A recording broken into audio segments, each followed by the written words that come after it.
Welcome to the Inner Heel Turn podcast. And I've been thinking about and working on a few shows that are basically going to be like a series. And this is going to be the start of it. So basically, over the next 5 episodes, we're going to walk through what it means to live with bipolar disorder.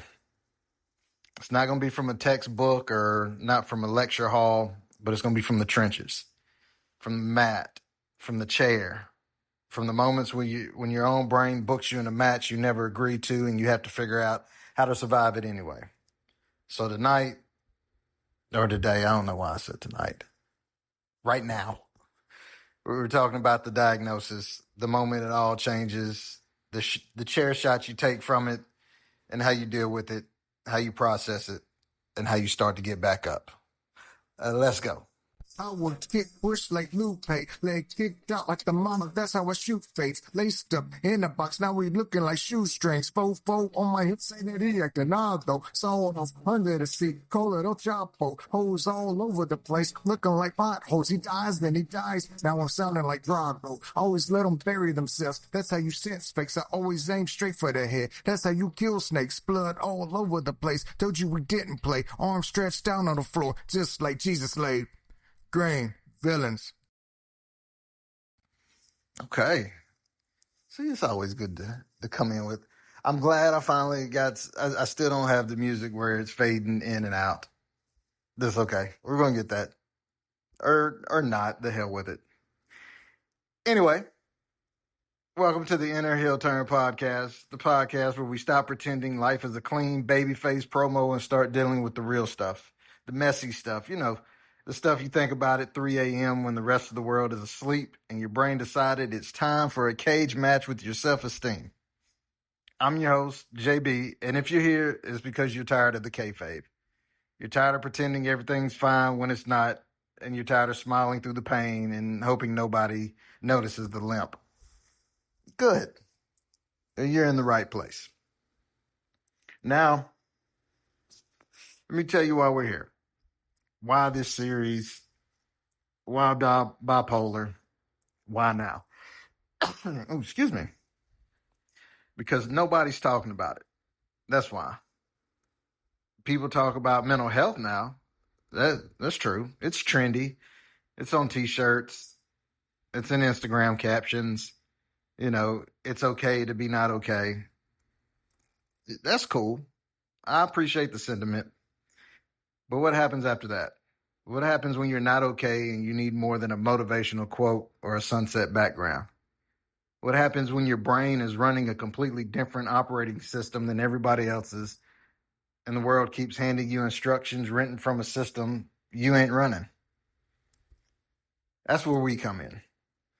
That's where the Inner Heel Turn isn't about platitudes. It's not about toxic positivity. It's not about pretending that if you just meditate hard enough and drink enough green juice, your brain chemistry is going to sort itself out. No. This is about the real fight, the ugly fight, the one that happens behind closed doors in your own head where nobody's selling tickets and nobody's keeping score except for you. And I'd like to use the wrestling metaphors in this because wrestling is a perfect metaphor for this life. Think about it. In wrestling, you got 2 characters inside every performer, the face and the heel, the hero and the villain, the person the crowd cheers for and the person the crowd hates. And the best wrestlers, the legends, they know how to play both. They know that line between face and heel isn't a wall. It's a door. And sometimes the most powerful thing you can do is walk through it. That's what living with bipolar is like. You've got 2 characters running inside you, and you don't always get to choose who shows up to the ring tonight. But you can learn the psychology. You can learn the moves. You can learn how to work a match, even when the other guy isn't following the script. Now, I want to be real clear about something, and I'm going to say this at the top, and I'm going to say it again throughout this series because it matters, okay? I am not a doctor. I am not a therapist. I am not a licensed mental health professional. What I am, though, is someone who's been and who is in that fight.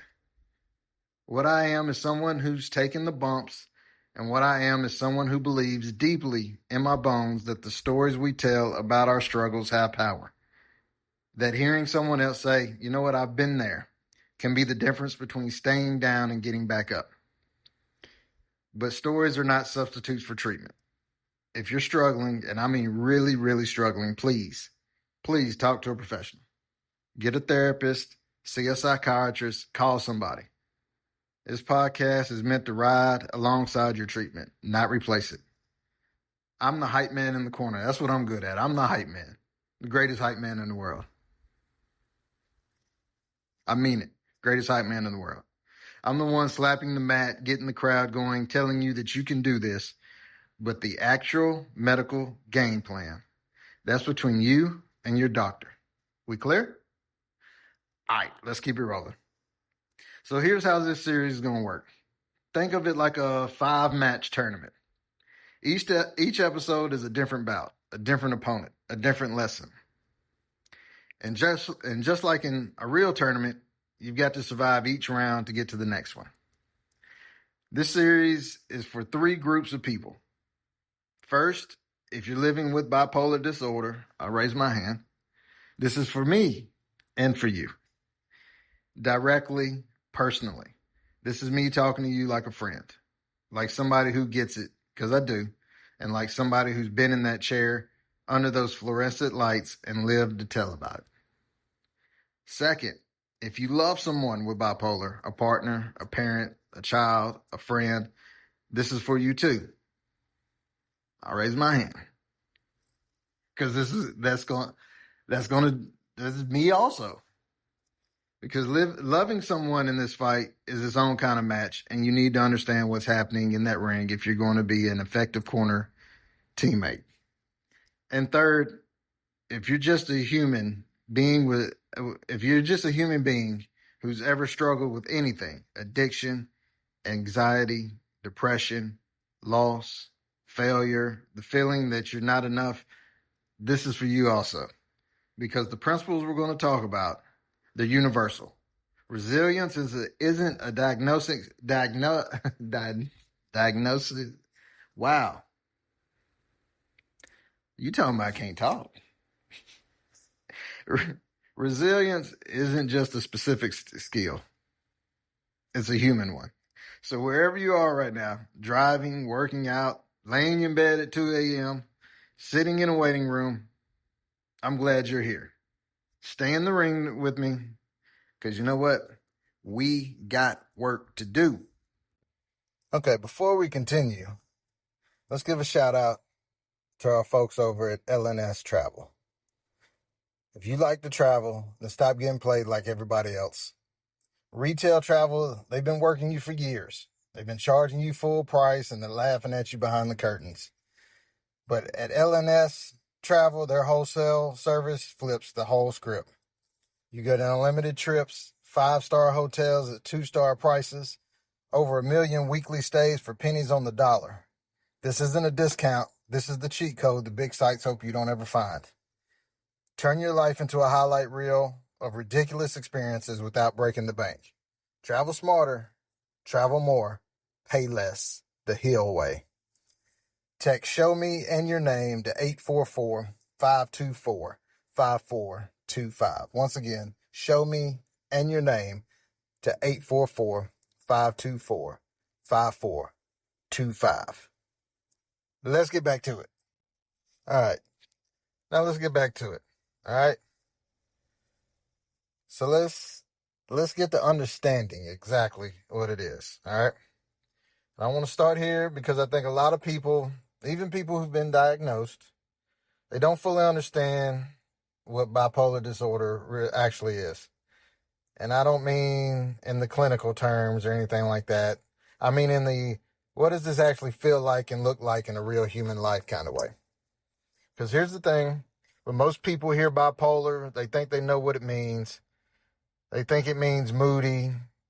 They think it means you're happy one minute and you're sad the next. Like some kind of emotional switch. And that's not just wrong, it's dangerously wrong. Because that misunderstanding, that lazy, shorthand, pop culture version of bipolar, that's what keeps people from getting diagnosed. That's what keeps people from getting help. And that's what keeps people suffering in silence because they think, well, I'm not flipping between happy and sad every 5 minutes, so I must be fine. You're not fine. And that's okay. Let's talk about what's actually happening, though. Okay? Because bipolar disorder, and again, I'm explaining this as someone who goes through it, not as someone with a medical degree. So please talk to your doctor for the clinical picture. Bipolar is essentially a condition where your brain cycles between extreme mood states. And I don't mean I had a bad day extreme. I mean, your brain has two characters, two wrestlers living inside it at all times, and they take turns running the show. Character number one, all right, mania. Or in some cases, hypomania, which is like it's mania's little brother. Same energy, shorter match. Mania is the heel who thinks he's God's gift to the business. When mania shows up, you feel invincible. You feel like you could run through a brick wall. You've got 1,000 ideas, and every single one of them is the greatest idea anybody's ever had. You don't need sleep. Sleep is for people who aren't as brilliant as you. You talk fast. You spend money you don't have. You start 17 projects at once. You make decisions that feel absolutely genius in the moment and absolutely catastrophic 3 weeks later. Mania is the wrestler who grabs the mic and cuts a 30-minute promo about how they're the greatest of all time, and in the moment, the crowd is buying it. The energy is electric. It feels real. It feels powerful. But backstage, everybody's looking at each other like someone needs to get that mic away from him because before he says something he can't take back. That's mania. It's seductive, it's dangerous, and it lies to you. It tells you that this is who you really are, this brilliant, unstoppable, fearless version of yourself, and everything else is just the world holding you back. And we're going to get deeper into mania in episode 2, so I'm not going to unpack all of that right now. But I need you to understand it's not just feeling really good. It's feeling like you've been injected with rocket fuel and pointed at a cliff. And you're running full speed because the fuel feels incredible. And you don't see the edge until you're already over it. Character number 2 is depression. And I don't mean I'm having a rough week depression. I mean the kind of depression that makes getting out of bed feel like trying to bench press a car. The kind of depression where you can be surrounded by people who love you and still feel like you're the loneliest person on the planet. The kind where the color drains out of everything. Food doesn't taste like anything. Music doesn't hit the same. Laughter sounds fake. And the future looks like a long hallway with no doors. Depression is the submission hold that won't let go.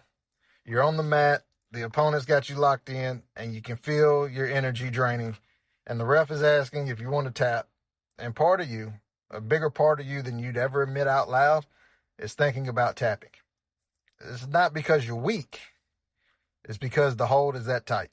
Because the pain is that real. Because you've been in it for so long, you've forgotten what it feels like to stand up. We're going to deep dive into depression on episode 3. It's going to be the hardest episode in this series. And I'm telling you that now so you can prepare. But it's also going to be the most important one. So that's the landscape. Mania and depression. 2 extremes, 2 characters. And bipolar disorder is the condition where your brain cycles between them both. Sometimes with periods of stability in between, and sometimes not. Sometimes the cycles are predictable, sometimes they're not. Sometimes you get weeks or months of stability, and you start thinking, hey, maybe I'm cured. And then the lights go out and the entrance music hits, and one of those characters is back in the ring, and you're going, all right, this again. Now, now let me break down the two types because this matters. And I'm going to use sports to do it because that's how my brain works. And this is my podcast. So we're doing it my way. All right. Bipolar 1. This is the heavyweight championship bout. The Mania in Bipolar 1 is a full main event. We're talking about full-blown manic episodes that can last days, weeks, sometimes longer. They aren't just, I feel really energetic moments. They are episodes that can involve psychosis, meaning you can lose touch with reality. You might even believe things that aren't true. You might see or hear things that aren't true. You might make decisions so far outside of your normal character that people in your life, they don't even recognize you. Bipolar 1 Mania is a main event pay-per-view match. It's loud, it's dramatic, it's impossible to ignore, and the aftermath can take months to clean up. The depression in Bipolar 1 can also be severe, but it's the mania that defines the diagnosis. Then we have Bipolar 2. This is more like a technical submission match, a grappling clinic. The hypomania in Bipolar 2 is real, but it's shorter and less intense than full mania. You might feel elevated, productive, fast, but you're not losing touch with reality. You're not going full main event. It's more like a mid-card match. But here's the catch, and this is the part that a lot of people miss. The depression in Bipolar 2, that's the main event. The depressive episodes in Bipolar 2 tend to be longer, deeper, and more grinding than they are in Bipolar 1. It's like being caught in a rear-naked chokehold for weeks on end. And because the hypomania is less dramatic, a lot of people with Bipolar 2, they don't get diagnosed for years. They think they're just depressed, and they think they just might have regular depression. And they might go years, sometimes decades, getting treated for the wrong thing because nobody caught the hypomania. And there are other varieties also. There's, I keep trying to remember how to say it. It's, I can't pronounce it right now. Psychothermia. I still messed it up. Look it up. That's mixed episodes, rapid cycling. But I'm not going to turn this into a medical lecture because, again, that's your doctor's lane. That's not mine. And what I want you to understand is this. Bipolar is not one thing. It's not a single experience. It's a spectrum of experiences that, and every person who has it lives differently. Your bipolar is not the same as mine. Your match is not the same as my match. And that's okay. The playbook might be different, but the fight is the same. Now let's talk about the elephant in the room, though. The stigma. Because I know some of y'all are listening to this and you're already flinching. You're already thinking, I don't want to hear this. I don't want to be associated with this.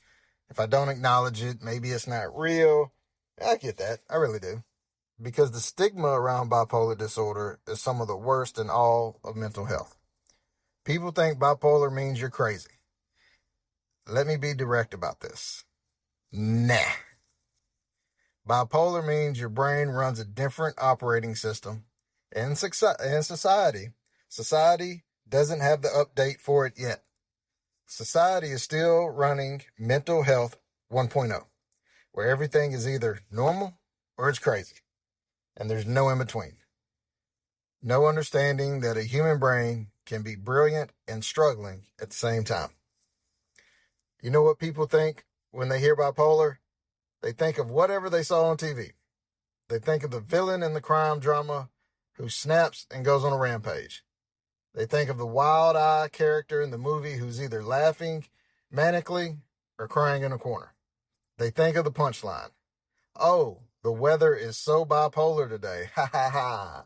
Real funny. Tell that joke to someone who spent 3 weeks unable to get out of bed and then see how hard they laugh.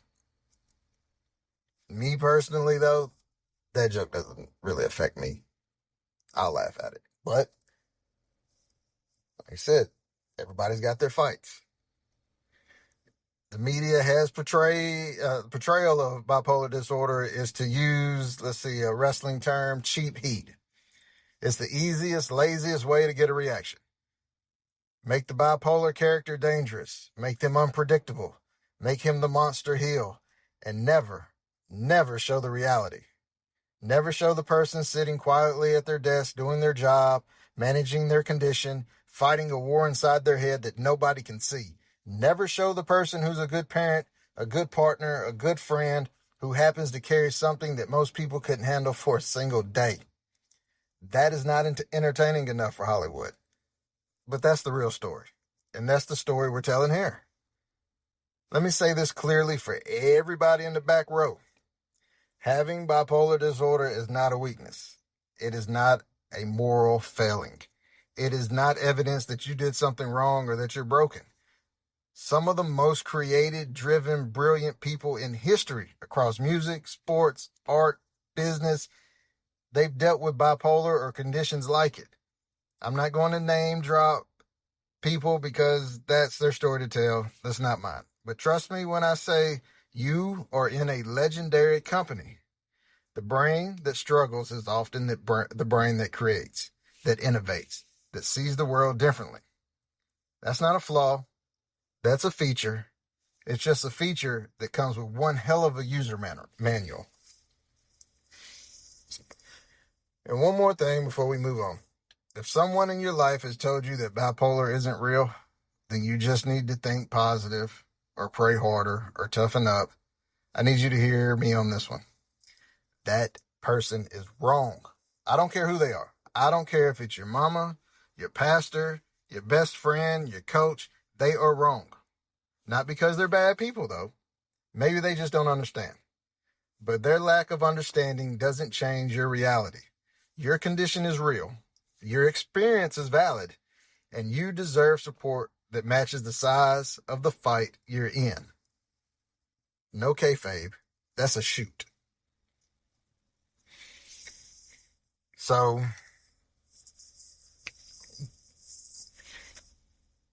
figure we would dive a little deep now. This is the part of the episode I've been thinking about the most, because this is the part that's going to hit some of y'all right in the chest. And it should, because if we're going to do this, if we're going to really do this, we can't skip past the moment that changed everything. When you were diagnosed.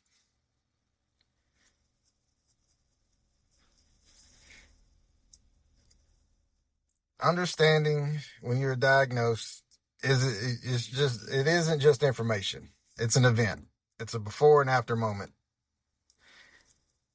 There's the you that existed before those words, and then there's the you that existed after them.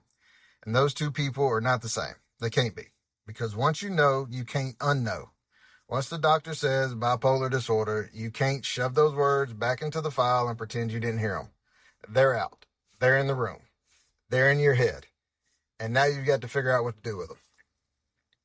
Let me take you into that room. And I know this is going to sound different for everybody.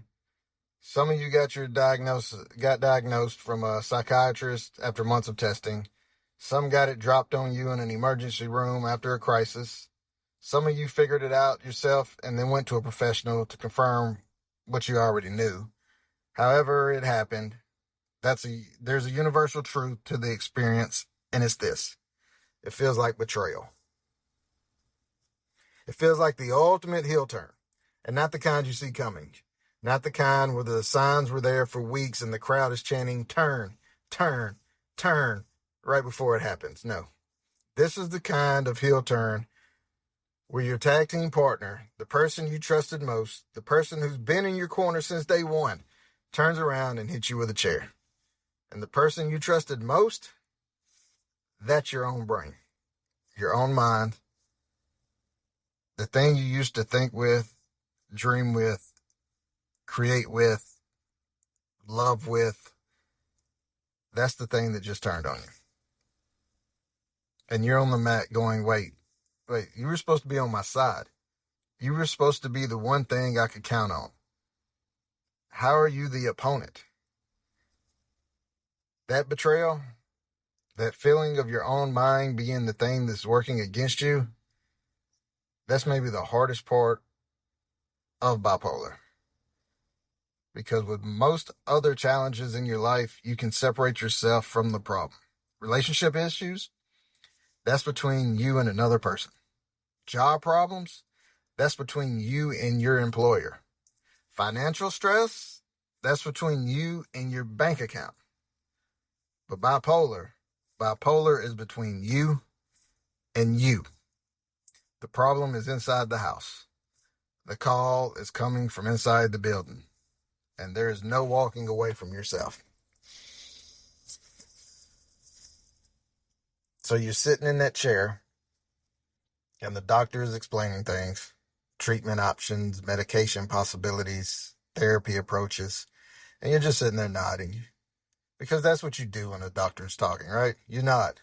You make eye contact, you act like you're absorbing information, but inside you're going through something that looks like a whole lot of the stages of grief, because you're grieving. You're grieving the version of yourself that existed before those words. You're grieving the life you thought you were going to have. You're grieving the simplicity of not knowing. And those stages, those don't come in any certain order, and they don't come one at a time. They pile up like wrestlers in a Royal Rumble, and you're trying to eliminate them one by one, but they keep coming. Denial shows up first for most people, and denial is slick. Denial doesn't always look like that's not true. Sometimes denial looks like they must be wrong. Sometimes it looks like, well, everybody has mood swings. Sometimes it looks like I'll get a second opinion.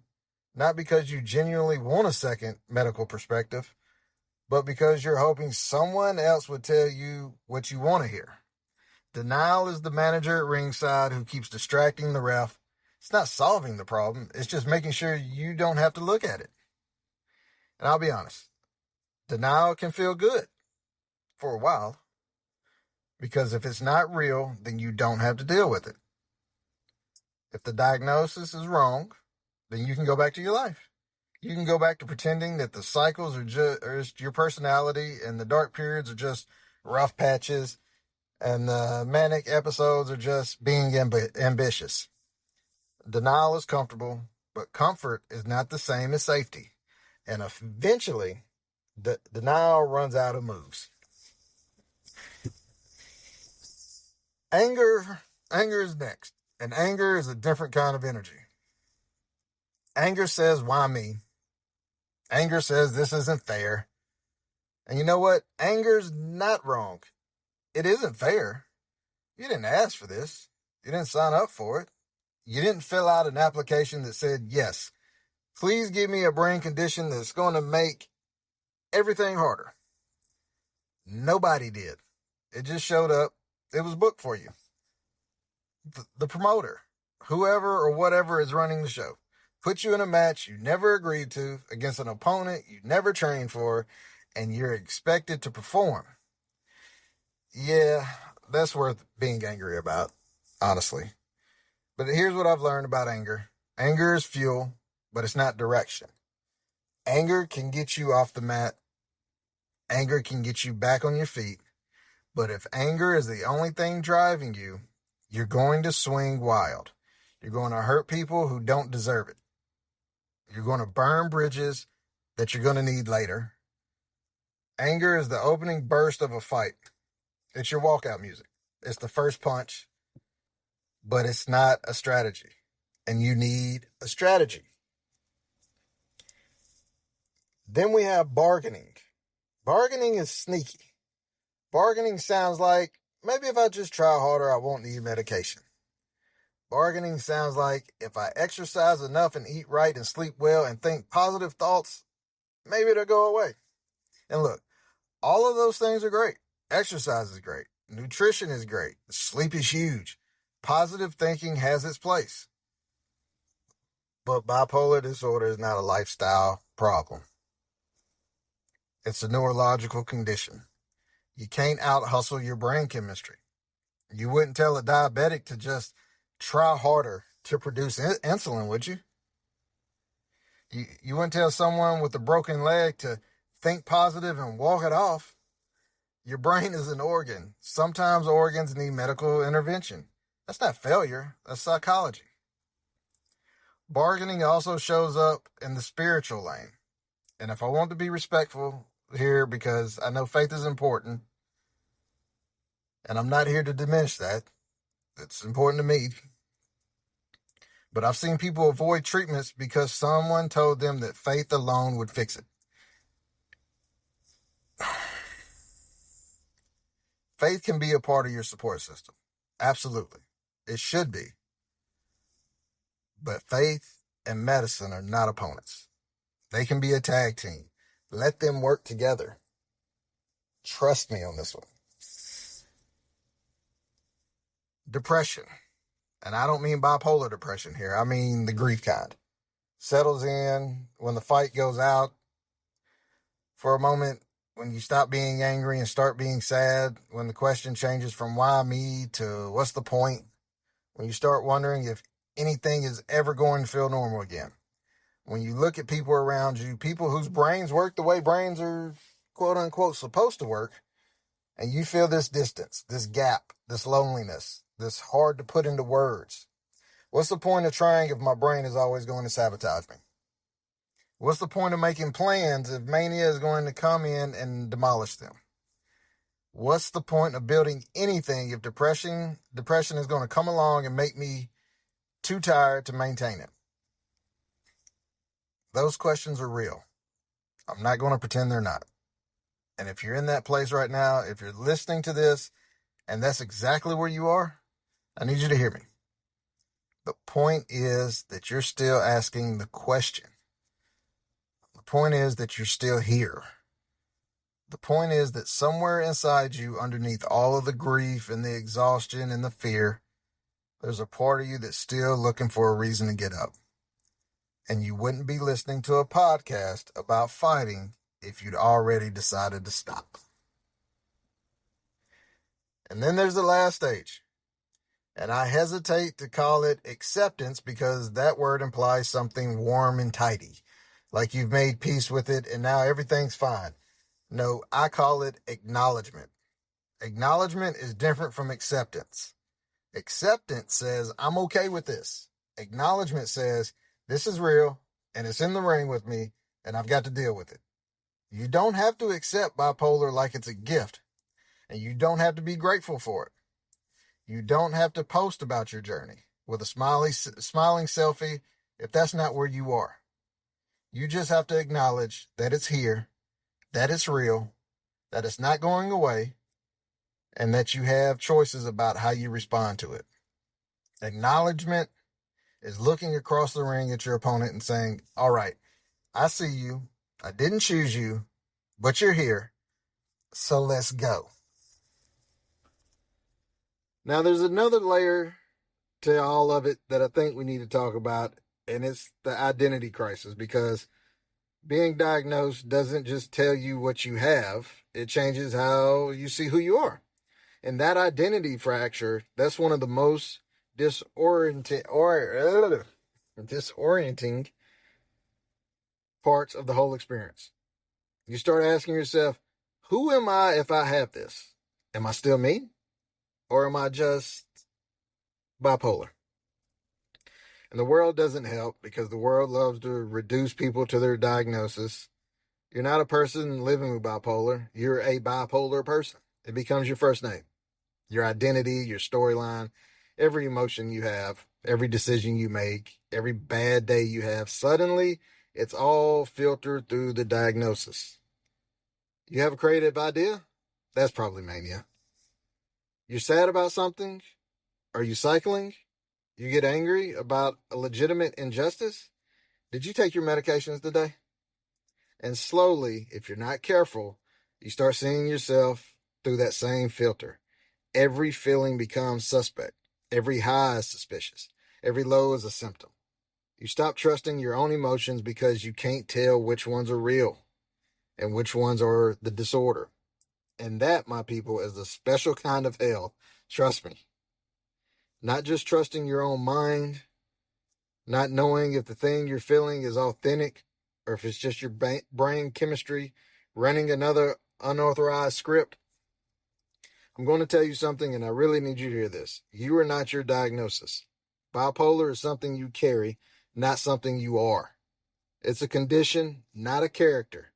You are still you. Complicated, messy, beautiful, struggling, fighting, flawed, brilliant you. The diagnosis didn't delete the person. It just gave you new information about the arena you're fighting in. And then there's the fear. Oh, the fear is real. Let me run through the highlight reel of fears that come up with a bipolar diagnosis, because if you've ever been through it, you're going to recognize every single one of these. Fear of medication. What if the meds change who I am? What if they make me numb? What if I lose my creativity, my edge, my fire? This is a huge one and it's valid. Nobody wants to feel like a medicated zombie, and nobody wants to trade their personality for stability. And I'm not going to lie to you, finding the right medication is a process. Sometimes a long one. Frustrating, trial and error process. But here's the reframe. The right medication doesn't take away who you are. It takes away the interference. It's like, when you're trying to listen to a song on the radio and there's static all over it. The song is there. The song is you. The medication clears the static so you can actually hear the music. That's the goal. Not silence, clarity. Okay, there's probably like small little gaps in between here, and there's probably, you might recognize the background noise might be changing here and there. So far, this is the longest episode we've done. And with how it's going, the next 4 of this 5-part series is going to be the same way. So I'm not being able to record this all at once. I'm having to do it in spurts. So that's why it sounds the way it does. So, fear of stigma. What if people treat me differently? What if they look at me like I'm fragile? What if they whisper about me? What if nobody hires me? What if nobody loves me? Yeah, that fear is based in reality because stigma is real. People are ignorant. Systems are broken. Discrimination happens.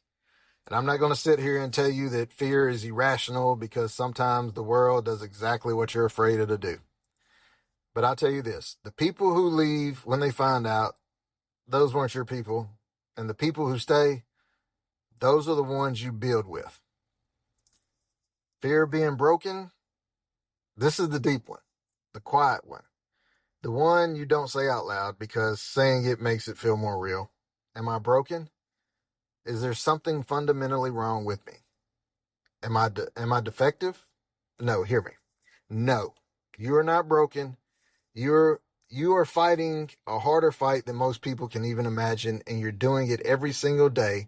And the fact that you're still here, still standing, still trying, still searching for answers is proof that you are the opposite of broken. You are relentless. You just don't know it yet. Let me give you a sports parallel that I think about a lot.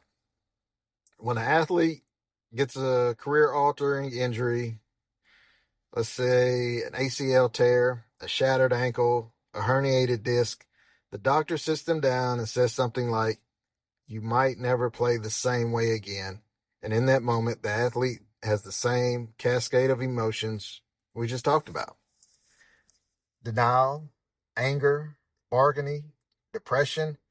But the ones who come back, the ones who rehab, who put in the work, who adapt their game, they don't come back as the same player. They come back as a different player, sometimes a better player. Not because the injury made them better, but because the fight to come back revealed something in them that comfort never would have. The question after a bipolar diagnosis isn't whether you live in the same life you were. You won't. That life is over. But the only question that matters, is whether you'll live it. Excuse me. Whether you'll live at all. And I don't just mean surviving, I mean living. Fighting, building, loving, creating. Playing the game, even if the game changed. And the answer has to be yes. Not because it's easy, but because it's worth it. Just stay in the ring. All right. This is okay.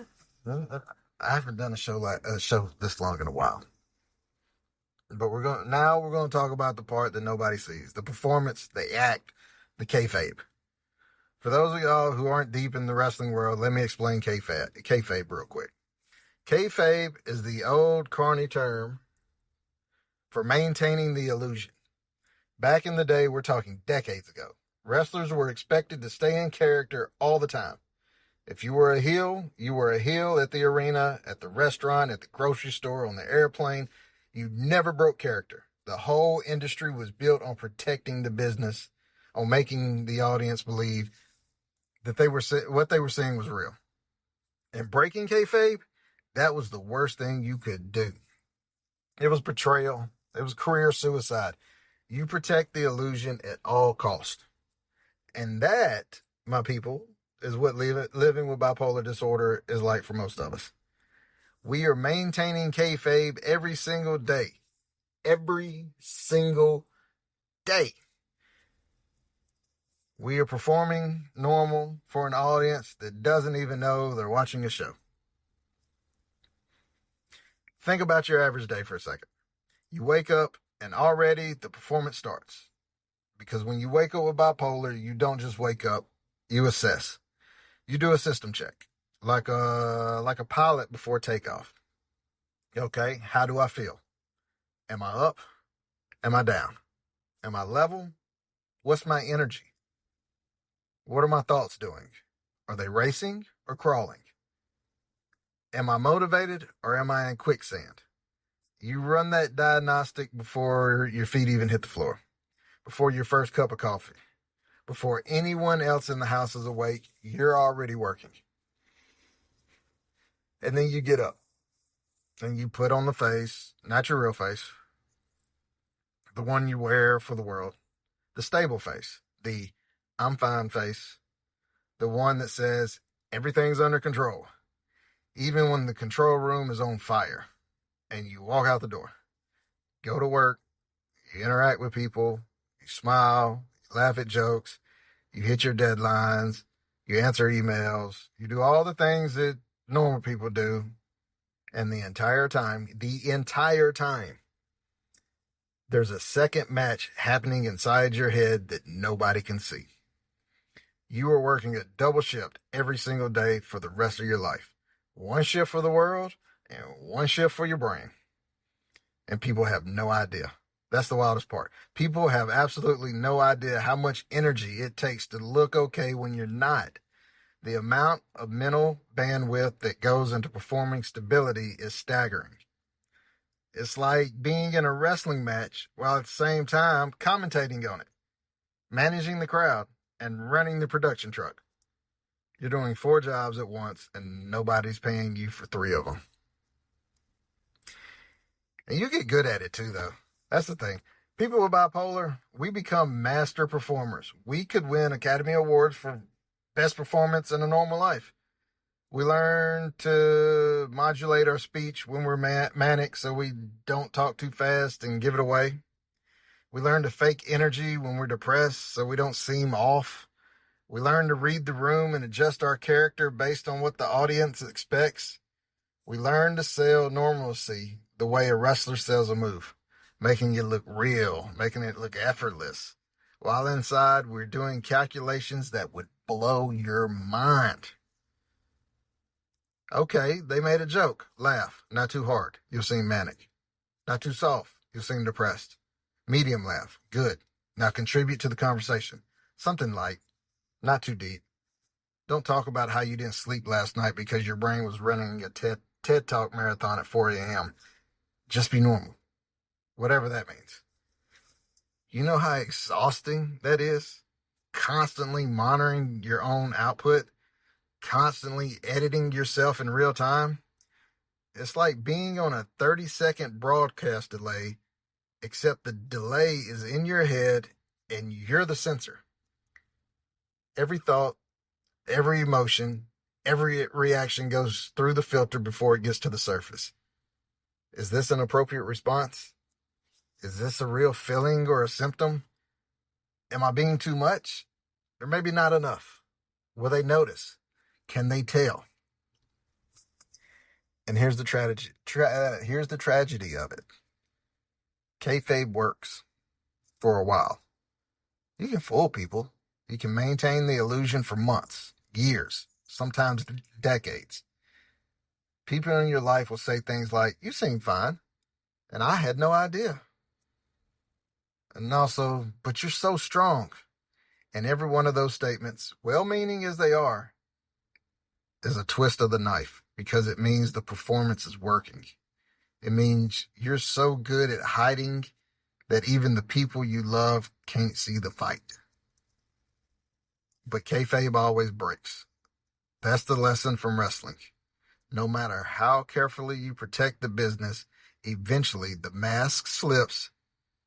Eventually there's a moment, a crisis, a breakdown, a manic episode that goes too far, a depressive spiral that pulls you under, where you can't maintain the illusion anymore. And when kayfabe breaks, it breaks hard.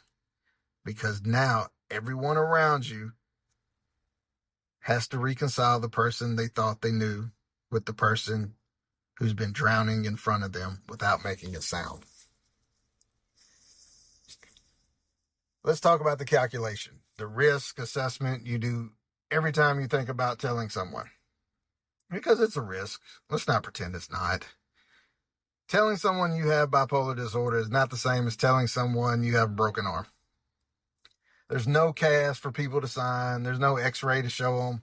There's no visible wound that generates automatic sympathy. You're asking someone to believe in an invisible opponent.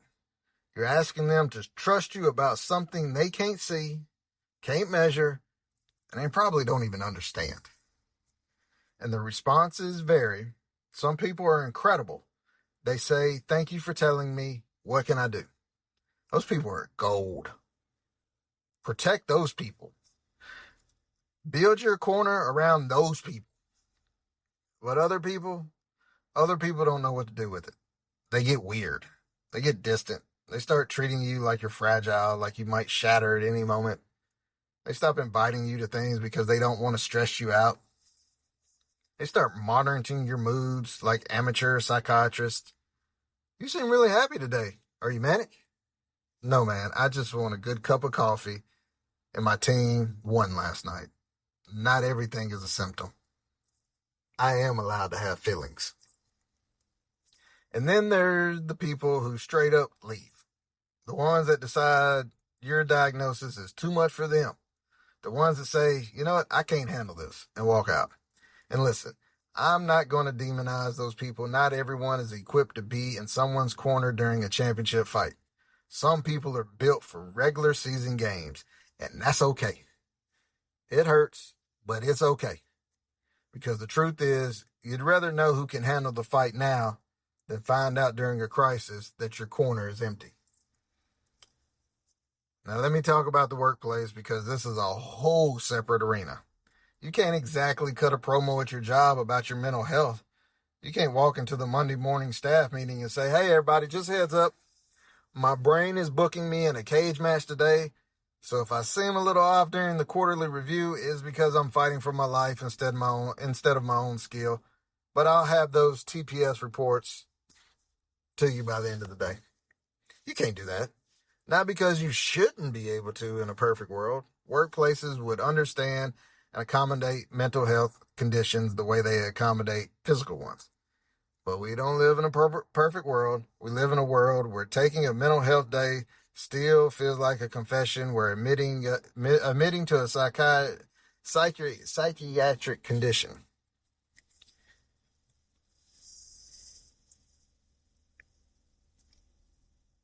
It can follow you through your career like a backstage rumor where managers don't know the difference between bipolar disorder and being difficult. So you perform, you keep kayfabe at the office, you find ways to manage your symptoms around your schedule. You have your manic days where you're the most productive person in the building and everyone thinks you're a rock star.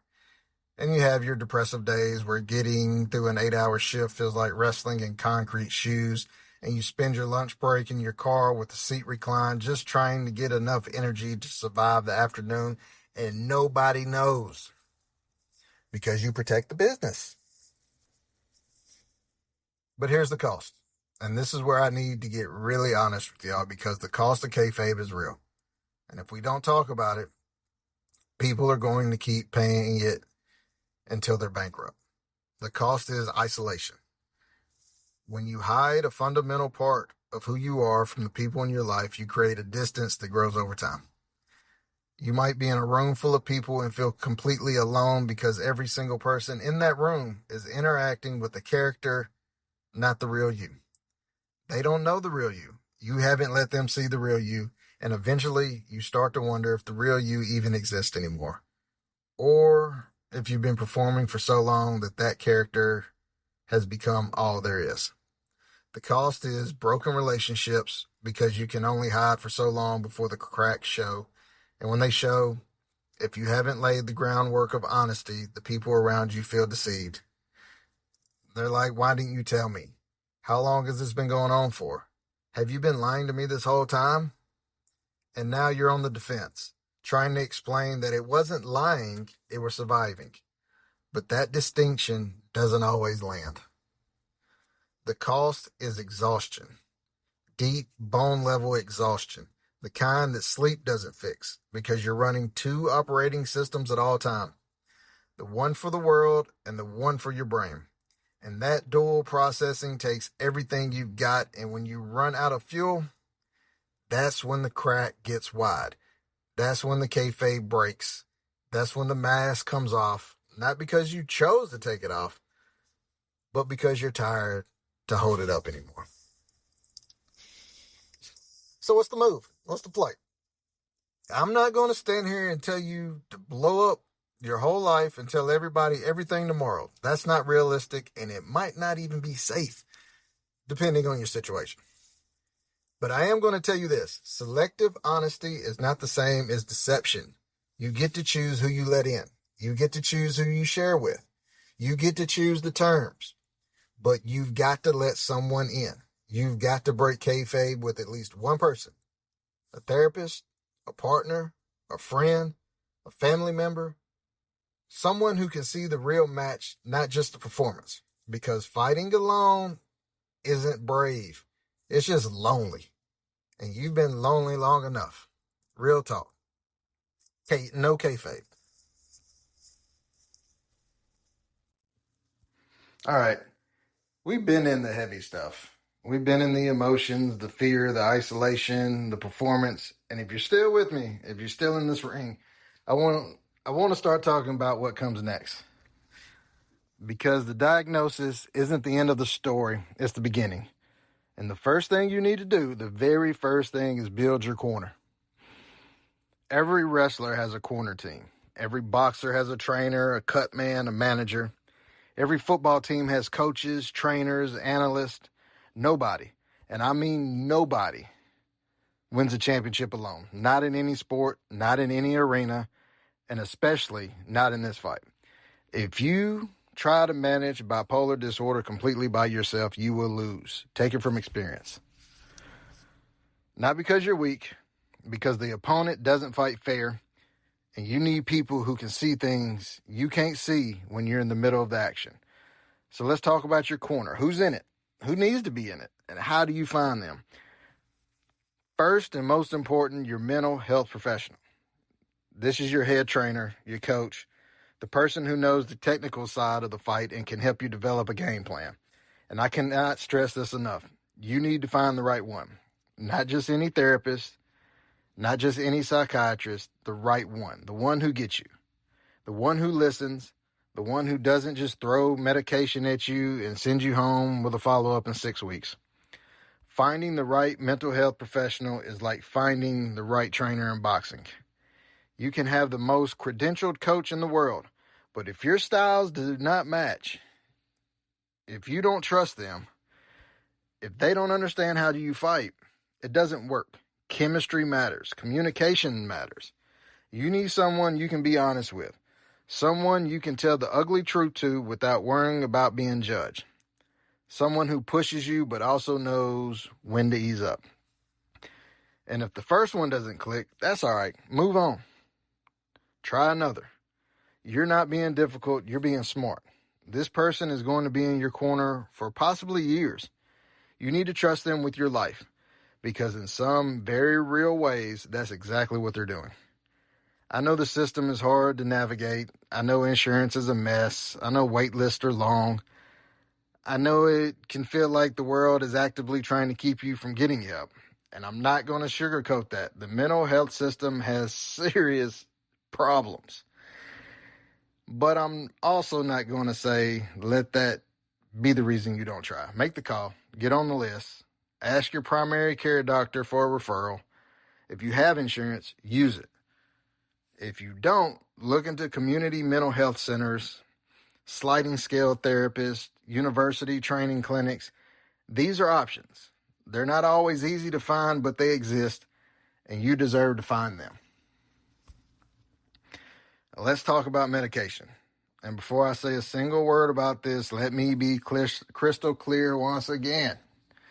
I am not a doctor. I do not prescribe medication. I do not recommend specific medications. I do not know what medication is right for you because I'm not your psychiatrist and I don't have your medical history. The medication conversation is between you and your doctor, period, full stop, end of promo. What I can talk about is the mindset around medication because this is where a lot of people get stuck. There's a stigma around taking medication for mental health conditions that doesn't exist for almost any other kind of medication. Nobody shames a diabetic for taking insulin. Nobody tells someone with high blood pressure to just toughen up instead of taking their medication. Nobody tells an asthmatic to just breathe harder. But the second you're talking about mental health medication, suddenly everybody's got an opinion. You shouldn't take that stuff. It's going to change who you are. You're just going to be dependent on it. Have you tried yoga? I haven't, but I hear yoga is great. People love yoga. But yoga doesn't stabilize your neurochemistry. Because yoga is not designed to stretch your hand. It is designed to stretch your hamstrings and calm your mind. And it does both of those things beautifully, from what I hear. But it's not a substitute for medical treatment of a brain condition. Can it be part of your overall wellness plan? Absolutely. Is it the whole plan? Let's be real. No. So here's how I think about medication. It's protective equipment. That's it. You wouldn't tell a boxer not to use gloves. You wouldn't tell a football player not to wear a helmet. And you wouldn't tell a NASCAR driver to skip the seatbelt because real drivers don't need safety equipment. Medication is protective equipment for your brain, and it doesn't fight the fight for you. You still have to get in the ring, and you still have to do the work. You still have to learn all the moves, but it protects you while you're doing it. It keeps the damage manageable. It gives you a shot at winning instead of just surviving. And yes, finding the right medication can be a process. Sometimes the first thing you try, that won't work. Sometimes there are side effects. Sometimes you have to adjust dosage or switch medications entirely. It can be frustrating. And it can feel like trial and error because it's trial and error. Brains are complicated. What works for one person might not work for another. But sticking with the process, communicating honestly with your doctor about what's working and what isn't, that's how you find the right equipment. Don't give up on the process because the first attempt wasn't perfect. Nobody lands the finisher on the first try in practice. Now, therapy, okay? And I think a lot of people misunderstand what therapy is for when it comes to bipolar. I know I did. Therapy isn't just talking about your feelings, although that's part of it. Therapy is training camp. It's where you study film. It's where you learn your opponent's tendencies, your own patterns, your triggers, your tales. A good therapist is going to help you identify what mania looks like for you. Not what it looks like in a textbook, but what it looks like in your life. What are the early warning signs? What are the thoughts, the behaviors that show up before a full episode? Because mania doesn't just appear out of nowhere, it builds. And if you can catch it early, you can adjust before it goes full main event. That's the same with depression. A good therapist is going to help you build a depression response plan. What do you do when the darkness starts creeping in? Who do you call? What activities help? What makes it worse? You develop a playbook, like a defensive coordinator in football drawing up schemes for different offensive formations. Depression is going to come at you. The question is whether you've prepared for it or whether you're improvising in the moment. Therapy is also where you process the emotional weight of the diagnosis, the grief, the identity questions, the anger, the fear. You need a space where you can put all of that down on the table and sort through it without judgment. Your therapist's office is your locker room. It's where you can take the gear off, stop performing, and just be honest about what's happening. And that honesty, that brutal, unfiltered, no kayfabe honesty, is where the real growth happens.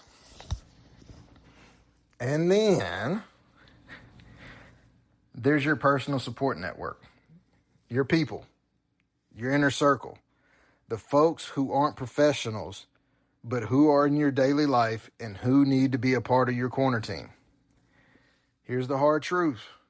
Not everyone who's in your life right now is going to be able to handle this. That's not a judgment. It's a fact. Some people are built for fair weather friendship.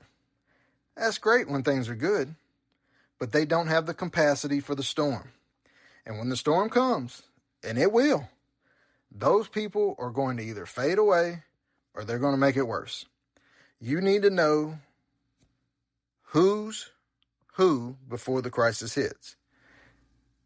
You need to know who you can call at 2 a.m. and who's a lunch-only friend. Think about it like building a roster. You need starters and you need depth. Your starters are the people you can completely be honest with, the ones who know your diagnosis, who understand what it means, who can recognize when you're sliding into mania or sinking into depression before even you can. These are your ride or die people. These are the ones who sit with you in the dark and not try to fix it. They'll just be there. You don't need a lot of them. 2 or 3 is plenty. Quality over quantity. This isn't about having a big squad. It's about having a reliable one. And then you need your depth. People who may not know everything, but who are positive, consistent presences in your life. People who provide normalcy. People who remind you that you're more than just your diagnosis. The friend who calls to talk about absolutely nothing. The coworker who makes you laugh. The family member who texts you memes. Those people matter too. They're not in the corner during the fight, but they're in the locker room after, and their presence keeps you connected to the world outside the ring. Here's how you know the difference between who stays and who goes. Watch what people do when things get hard. Not that they say what they do. Words are promos. Actions are matches. And the card doesn't lie. Some people will promise you the world and disappear when you need them the most. Other people won't say much at all, but they'll show up every single time. Trust the showing up. Always trust the showing up. One more thing on this. Let the people in your corner help you. I know it's hard. I know you're used to fighting alone. I know asking for help feels like tapping out, but it's not. Letting your corner team do their job isn't weakness, it's wisdom. Even the greatest fighters in history had teams. They had cornermen pouring water on their head between rounds, coaches whispering strategy in their ear, cut men keeping them in the fight. You don't lose points for having a team. You gain them. Build your corner, family, build it carefully, build it honestly, and then let those people in.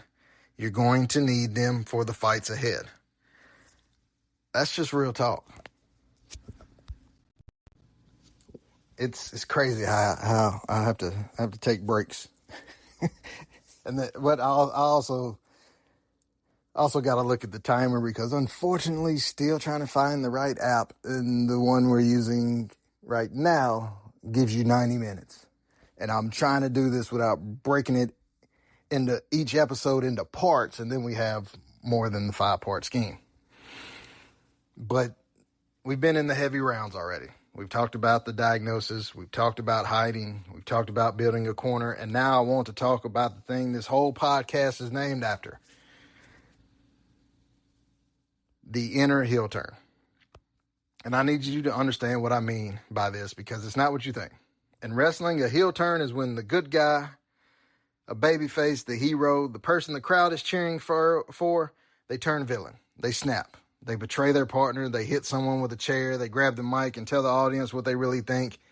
And the crowd loses it. Boos rain down. Kids are crying. It's chaos. It's electric.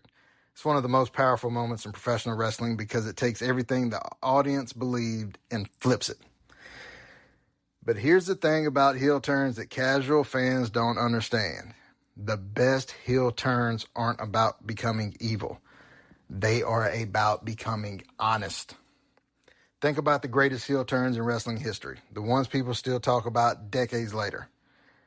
The character didn't just randomly start cheating, they snapped because they were tired of being overlooked, tired of playing by the rules while everyone else cut corners, tired of being the good guy in a world that doesn't reward good guys.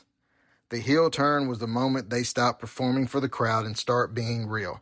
And yeah, the crowd hated it because the truth is uncomfortable. But it was honest, and that honesty is what made it legendary. That's what the inner heel turn is. It's not about becoming the bad guy. It's about rejecting the storyline everyone else wrote for you. Because here's the reality. The moment you get a bipolar diagnosis, the world writes a story about you. Society has a whole script ready. It goes like this. This person is broken. This person is unstable. This person is going to struggle forever. This person is limited. This person needs to be managed, handled, pitied, feared, avoided. That's the storyline. That's the promo the world cuts about you behind your back. And if you're not careful, if you don't make a deliberate, conscious choice, you'll start playing that character. You'll start living down to the story they wrote. The inner heel turn is the moment you grab the mic and say, nope, that's your script. I'm writing my own. It's the moment you stop accepting the world's narrative about what your diagnosis means and start creating your own. It's the moment you decide that bipolar disorder is part of your story, but it's not the whole story. And it's sure as hell not the ending. It's a chapter, an important chapter. But you got a lot of pages left and nobody gets to write them but you. Now let me be clear about what the inner heel turn is not. It's not toxic positivity. It's not just think happy thoughts. It's not denial and a motivational rapper. It's not pretending the fight doesn't exist or that it's easy or that you've got all that figured out. It's the opposite.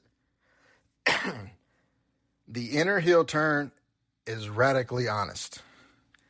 It's looking at your diagnosis, looking at your life, looking at the real, untarnished, complicated truth of your situation and choosing to fight anyway. Not because you're guaranteed to win, but because the fight is yours and nobody else's to decide how you show up for it. Let me put this in this way.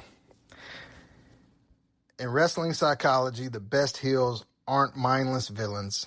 They're the characters who say they say what everyone else is thinking, but nobody has the guts to say it. They're the ones who point out the hypocrisy, who challenge the status quo, who refuse to play along with the comfortable fiction that everything's fine. And that's exactly what living honestly with bipolar requires. It requires you to say out loud to yourself and to the people around you, I'm in a fight, it's real, it's hard, and I'm not going to pretend otherwise.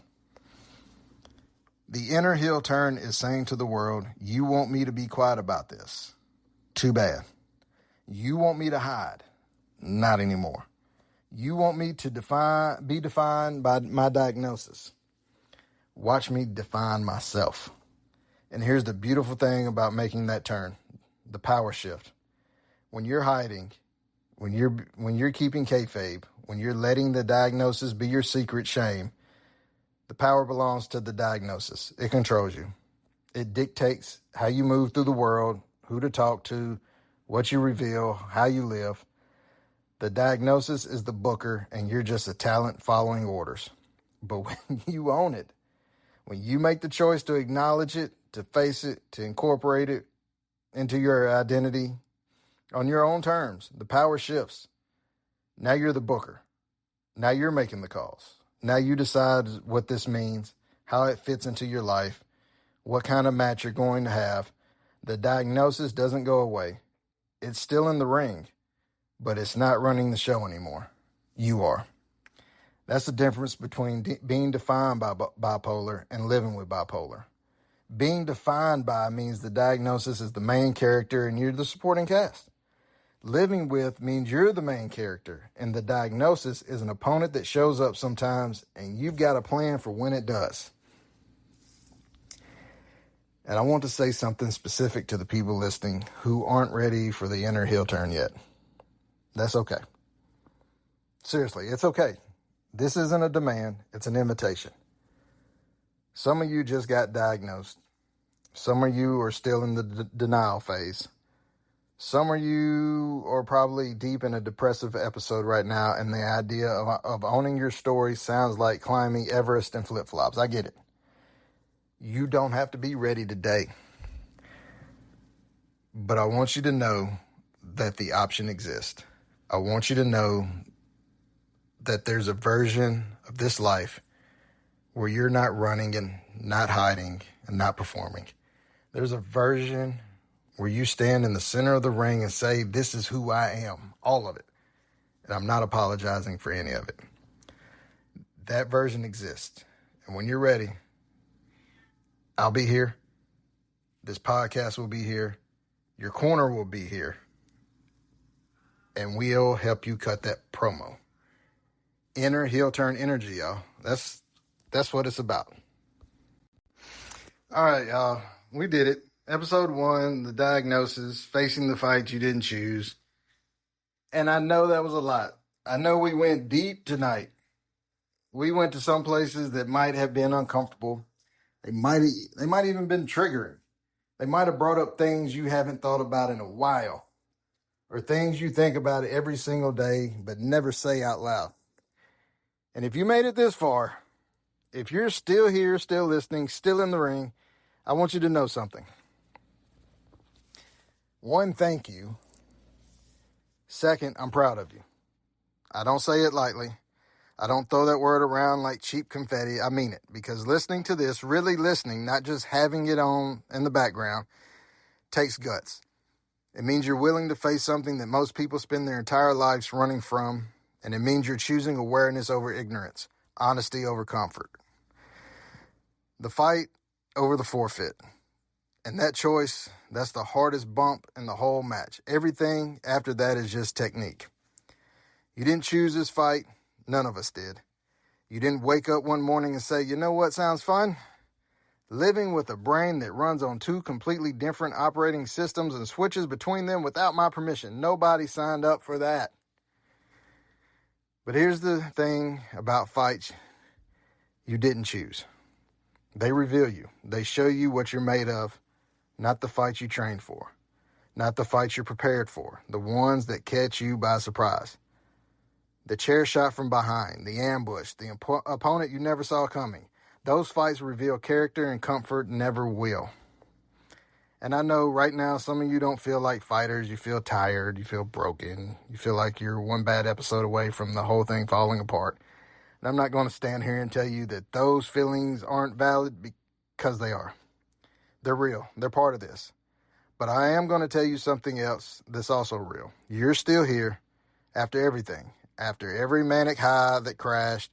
After every depressive low that felt like it would never lift. After every medication adjustment, every therapy session, every sleepless night, every performance of normalcy, every moment of hiding, every person who walked away, every time your own brain tried to convince you that a fight wasn't worth it. You're still here. And that's not weakness. That's the opposite of weakness. That's a kind of strength that most people would never have to develop, because they'll never be tested the way you've been tested. They'll never have to fight this hard just to do the things that other people do without thinking. Getting up, going to work, loving someone, being present, staying alive. For most people, those are defaults. For you, they're victories. Every single day, those are victories. And if you've been racking them up quietly, invisibly, without applause, without a crowd, without anyone putting you over, they're still victories nonetheless. So here's what I want you to take from this episode. One thing. If you take nothing else from this episode, and if you've made it this far, you didn't choose this fight, but you showed up. And showing up, that's the hardest bump to take. Everything after that is just technique. Technique is a learned strategy. You can be developed. Your corner can be built. Your game plan can be adjusted. All of that is in front of you. All of that is work you can do, tools you can acquire, skills you can develop. But the showing up, the decision to stay in the ring when every part of you wants to walk out, that's the one thing nobody can teach you. That's the one thing that has to come from inside. And you've already done it. You're here. You showed up. Don't let anyone, not the world, not the stigma, not your diagnosis, not even your own brain on its worst day tell you that doesn't count. It counts. It matters. You matter. Now, before I go, I want to say one more thing, one more time, because I will say it every single episode, and I will never apologize for the repetition.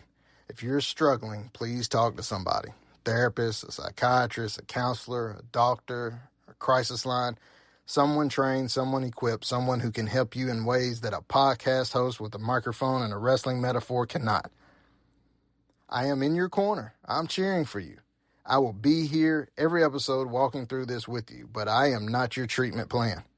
I'm your hype man. And every good hype man knows when to point you toward the people who can actually throw the punches. Get help. Stay in treatment.